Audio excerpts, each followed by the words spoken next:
Hi, it's Anthony Meisner with Land Title, and I wanted to talk to you a little bit today about the market in Lafayette. And Lafayette detached single-family homes are just flying off the shelf as fast as we can list them.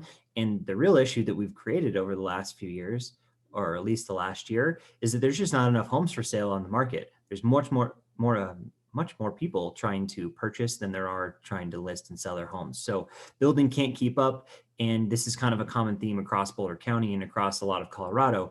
But Lafayette is it's holding its own right now, right?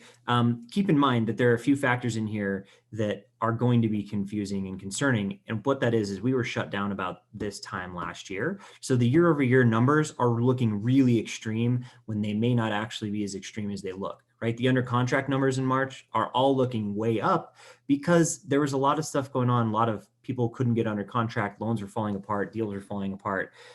Things weren't able to happen and move like normal because of the shutdown during COVID. Active listings, though, are very accurate. They're that much lower than where they were. You know, people weren't bringing a lot of homes on the market in March last year, but we are so much lower than where we were. And I'm going to show you some of the things that are happening because of that. So if you look here, this is our average sales prices. They're all going through the roof. Now, there may not be 25% actual realized appreciation in your homes, but what's happening in Lafayette is a lot of appreciation, undetermined amount, but we do know that the amount of sales taking place in this March versus last March is about $162,000 more expensive than they were then. So that doesn't necessarily mean that every home has gone up that much in price, but you have realized some real appreciation.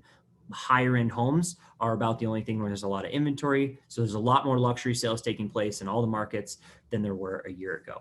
Now, Lafayette is an interesting place, and it actually has a little bit of inventory, which has allowed it to really thrive for the first quarter of the year. So we're pretty much on pace with last year. You're going to see those numbers continue to rise because seasonally, we usually have listings coming on the market in the springtime, and April and May and June last year, we were pretty well shut down because of COVID. So you're going to see those numbers increase and continue to rise throughout the spring buying season and into the summer, where we had to do the bulk of our purchasing last year in the summer and the fall. So good news for Lafayette. They're keeping up pretty well.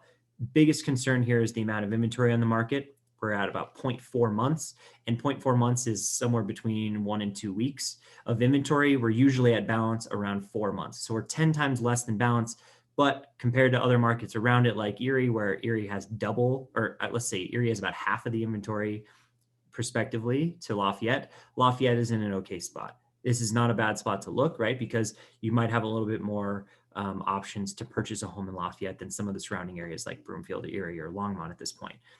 So those are all good signs. If you have any concerns about the amount of buyer behavior on the market and is this going to stay this way, well, buyer demand is at an all-time high, as you probably can tell with the way that the market is going. And we're really down to about 45 days on market, which means it's only about 15 days for an average home before it goes under contract. Most homes are going faster than that, but there's always that long tail end of homes that were, way overpriced, or they're not, in tip-top shape when they come on the market. So it really drags that average out. If you have any questions or you want to know more about some of the other markets, I'm Anthony Meisner from Land Title, and I'll see you in the next video.